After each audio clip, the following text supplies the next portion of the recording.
The Cinders of Dezu, written and read by Oliver Tonic. A tyrant king, a missing girl, and a journey through a perilous world. Join me for this completed sci-fi fantasy novel read as an audio series. Enjoy the story from here on, or binge from the beginning with the first episode. The episodes are now available on YouTube and Spotify as a podcast. Like and subscribe if you enjoy. My audiobooks are totally free. If you'd like to donate to support my writing, though, check out my Patreon in the description. And now, back to the tale.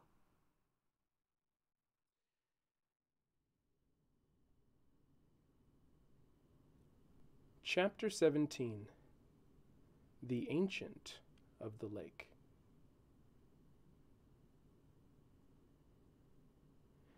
The ground felt very, very strange. Julian was laying down halfway on his side on a surface that felt somehow squishy. He rubbed it with his palm before opening his eyes. He couldn't wrap his mind around exactly what he was seeing. The floor was a pinkish gray. It felt wet. It also smelled funny. He began to lift himself up when his head and shoulders hit a hard, curved surface above him. Julian blinked hard and really started to make sense of what was around him. It was dim, but he was surrounded by... No, he was contained inside of something. The ceiling above him was warped and rounded and fairly translucent. It looked like misshapen glass, and as a result, he couldn't tell exactly what he was looking at beyond it. He looked down at himself.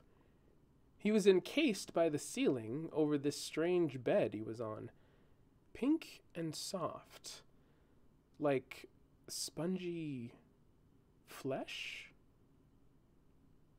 As the word crept into his fuzzy consciousness, two elongated tentacles with bulbous ends crept out from the sides of his hips.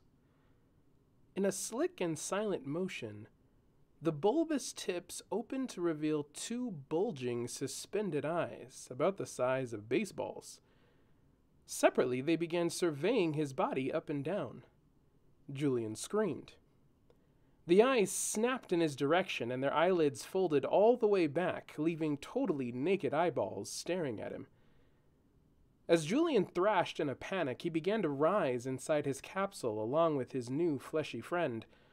The lid of his container snapped open. The soft creature dropped with a plop, and its tentacled eyes sunk tightly into the pink surface under his legs. He was suddenly covered in light. He rolled out of his strange container onto wet, muddy stone ground, still screaming. He looked back at his squelchy bed and realized it was shaped like a giant open clam.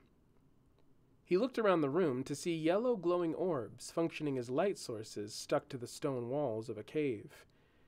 As his gaze went around the room, he finally turned and saw Talia standing over him with a palm on fire. Her serious and unamused expression stayed on her face until Julian realized he was still screaming. He stopped. She extinguished her flaming hand, and they stared at each other a moment. "I'm claustrophobic," Julian said. Talia frowned. "I was heating them open, but it looks like you don't need my help. You need to get us out of here," she said. Me? Yes, you. Why me? Talia pointed to a dark pool behind her. Because that's our way out and we can't swim the distance. Out from where? Where we? Talia walked over to the giant clam, which had its tentacled eyeballs extended again, watching the two of them talk. Julian noticed a second clam in the room that he hadn't noticed before nearby, but this one was closed. Talia began trying to close the top of the open clam. "This is some kind of holding chamber. The guild brought us here in these. I don't know why, and I don't want to find out." She was grunting as she continued trying to push down on the clam, whose eyes had now wandered from Julian to her. They seemed to be trying to figure out what she was doing. They pump water out and air in, so they work for moving people underwater. The eyes suddenly seemed to recognize Talia's efforts and snapped shut of its own accord. Talia stumbled forward, tripping over the giant clam, but caught herself. Julian frowned. All right, so bonkers, as usual. But what am I supposed to do? I need you to move this. Talia was pointing to the clam. Julian raised an eyebrow. He stood up and started walking toward it. No, Talia said. I need you to move it through the air, with your mind. Julian smirked. I can't move things with my... Your bed crashed through the roof along with a bunch of other things in your room. You didn't just move yourself, you moved the things around you. I need you to move this. Julian didn't know what to say. It's not like that, though. I can't just move stuff around. I fell. I was falling up and around and all over the place. So, make this fall all over the place. Julian looked at the clam. He looked at Talia and then back at the clam. The clam lifted and smacked Talia in the side. She fell over and the clam fell to the ground next to her. Oh, jeez, I'm sorry. Talia got up quickly and brushed herself off. How about you try the ceiling first? Julian refocused. He looked at the ceiling and then at the clam. He went back and forth a few times before the clam began to rise. It fell up and landed above them. Good, she said. Now, back to the floor. Julian took a deep breath. He tried again. The clam fell to the floor. Again, Talia said. Julian repeated a few more times.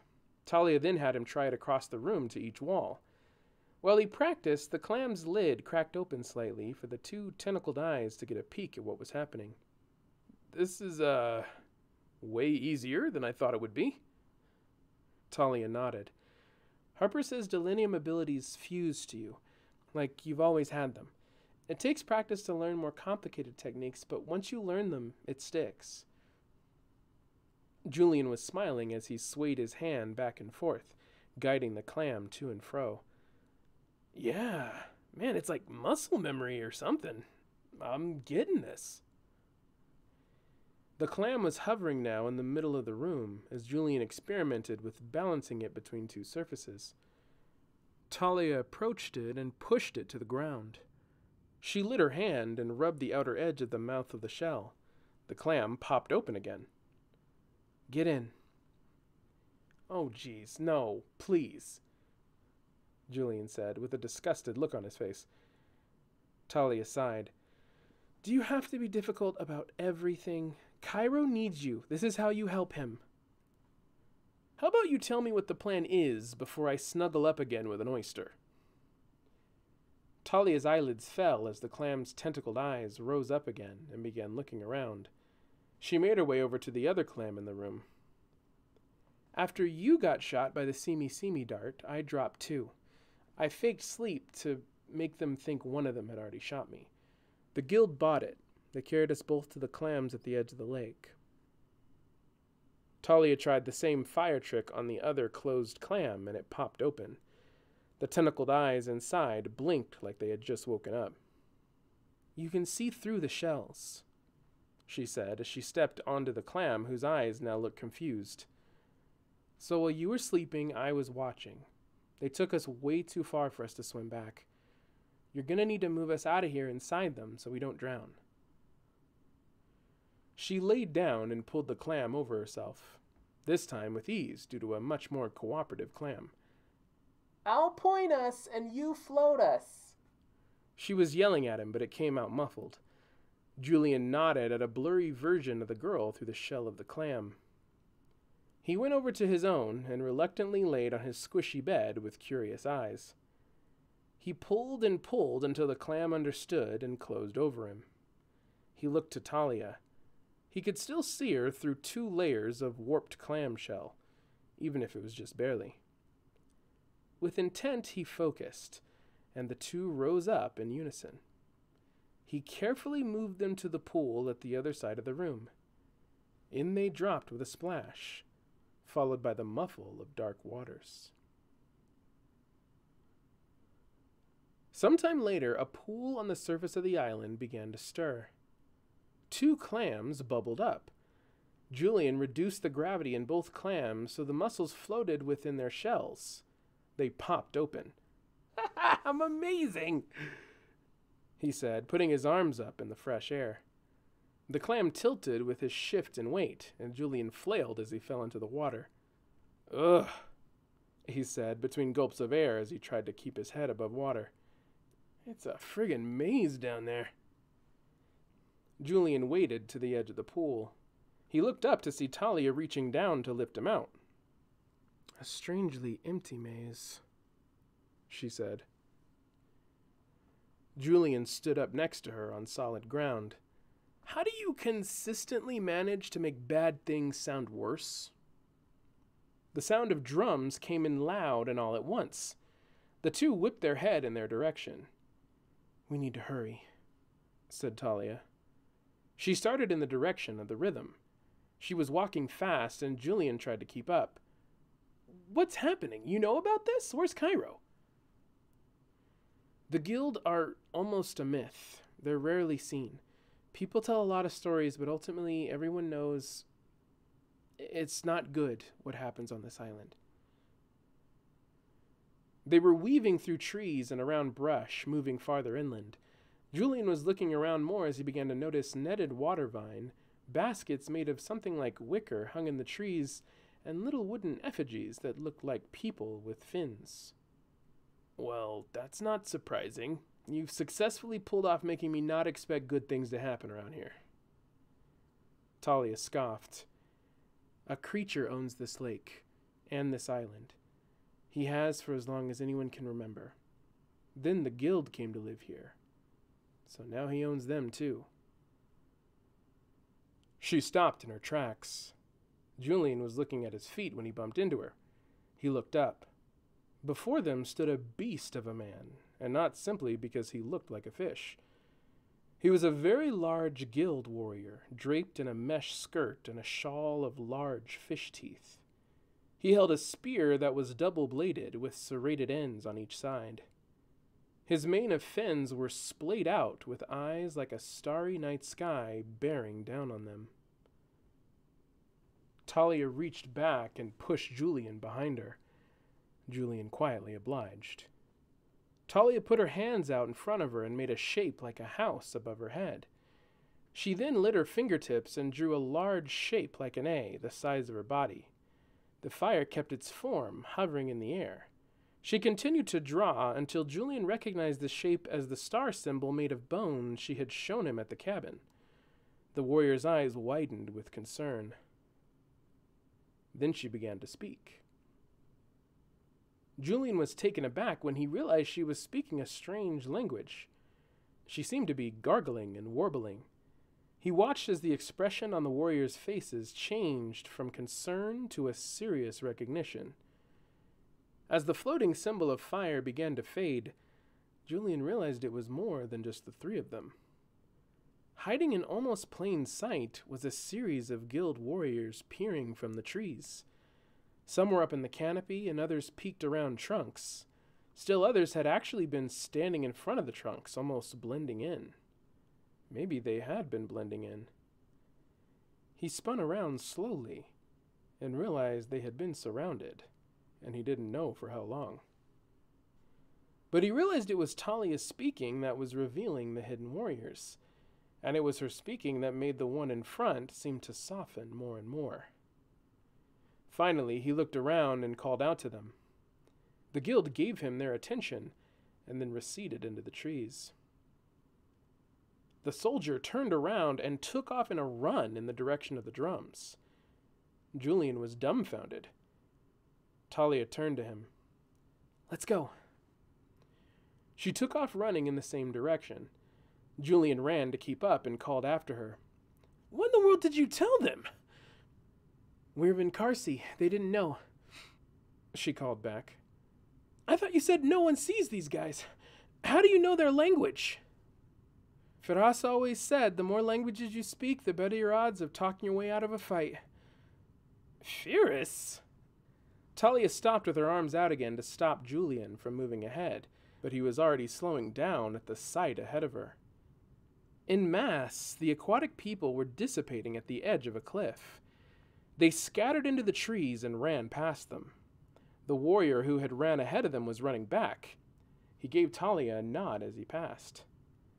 But more than the strange crowd of disappearing alien creatures, it was what was beyond them that was most awe-inspiring. Just beyond the cliffs was a large, round body of water. In its center, risen above the surf, was a titanic monster, sporting broad, finned shoulders, with 2 arms that almost looked like a man's. Its bottom half was octopus-like, churning the water below him with tentacles the girth of sedans. He was facing away toward a huge wooden beam with carvings in it. And just beyond the antlers of the thing, he could see the ropes and the small figure of the young man tied by them. "Kai," he whispered. "Throw me," said Talia, her arms lit with fire all the way up to her shoulders. "What?" Julian said, bewildered at the sight before him. Talia called back to him while in full sprint toward the edge of the cliff. "Aim for the ropes! Throw me!" She took a flying leap. In a desperate gesture to gain control, Julian reached out both of his hands and tightened his fists. To his relief, Talia didn't plummet to the waters below. Her leap held in the air as she began hurtling towards the sacrificial mount. Cairo looked up at the interlocking trap of teeth lining the massive head before him. Water that had been pooled in its bony, skin-covered, and moose-like antlers was still streaming down the creature's face. Its head reared back, and its mouth opened in a movement disturbingly swift for its size.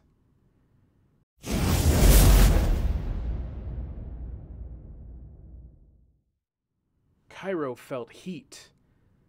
The creature lurched forward, clapping its jaws shut.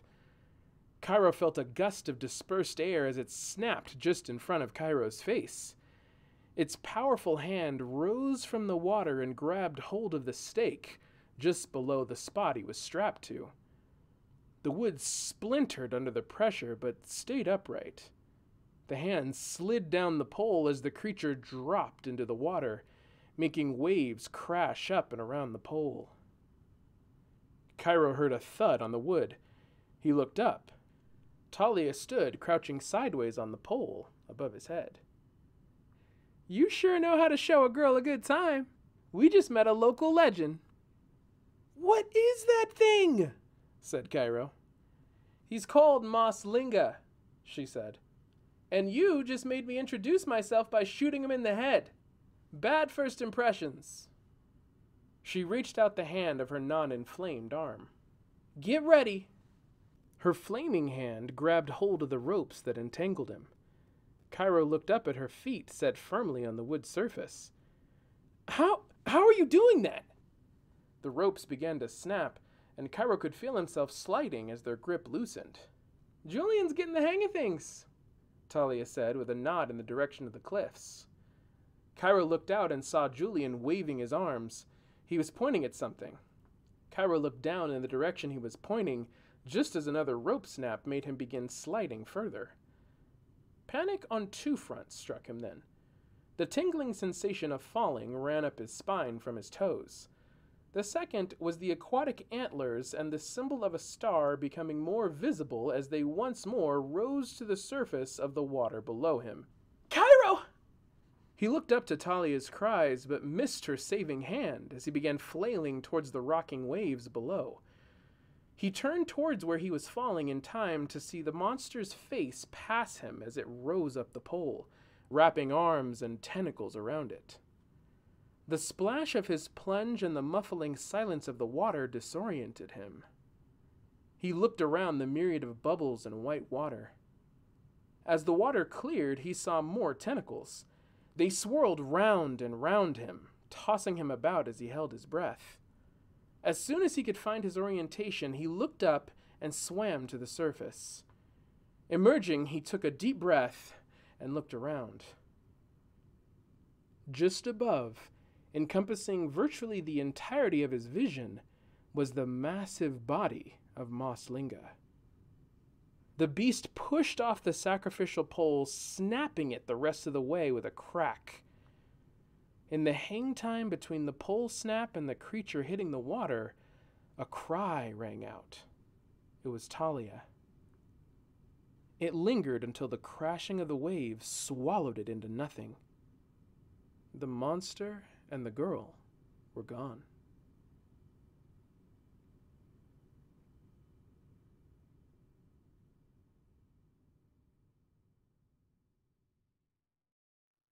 Hey guys, it's Oliver. Thanks so much for listening. Don't forget to like and subscribe if you want to hear more. Give me your thoughts in the comments if you're watching on YouTube. And check my channel to make sure you're caught up on the latest episode. I'll have regular episodes up until all chapters of this story are fully released, so stay tuned.